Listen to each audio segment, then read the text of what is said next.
Finally आज 3500 टंका वार्धक्य भत्ता बंटन। तबे भत्ता क्यों माने पाइबे 3500 टंका जहाँकि आपण माने जानिथिबे निर्वाचन पूर्व आम सरकार घोषणा करथिले भत्ता मिलिबो 3500 किंतु केबे मिलिबो सेटा अनाउंस होई नथिला किंतु से डेट आसीगला आज जेमन पाइथिबे 3500 टंका पाइबे हला क्यों माने मध्य पाइ पारिबे जा विषय में आपको जनइबी शेष पर्यटन देखंतु ता पूर्व लाइक टे कर दियंतु सब्सक्राइब करनथिले एबे सब्सक्राइब पाखर थिबा घंटी चिन्ह को दबाइ दियंतु। मधुबाबू भत्ता योजना और जातीय सामाजिक सुरक्षा कार्यक्रम अधीन वृद्धों को मिलिबो 3500 टंका भत्ता। तबे 80 वर्ष रु अधिक वरिष्ठ नागरिक एवं 80% किंबा ताठारु अधिक विकलांग थिबा दिव्यांग माने मध्य एथिरे उपकृत होई पारिबे।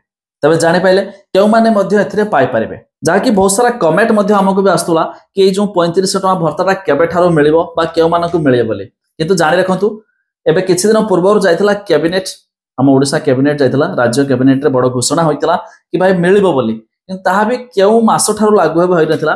फाइनली ए जो जनवरी मास 15 तारिख ठारो जो माने भत्ता पाइथिबे जार 80 वर्ष रु अधिक बयस होइथिबो से तो 3500 पाइजिबे प्लस जो माने 80% बा ताठारु अधिक विकलांग थिबे से भी मध्य ए भत्ता टंका 3500 बे पाइजिबे।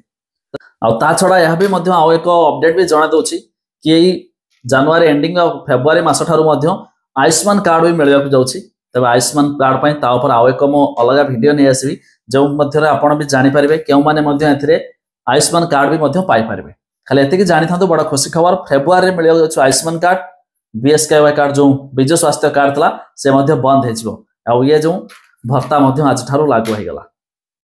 तबे आपण माने केउ जिल्ला रो वीडियो देखुछंती ता निहाती कमेंट करके जणाय दियंतु।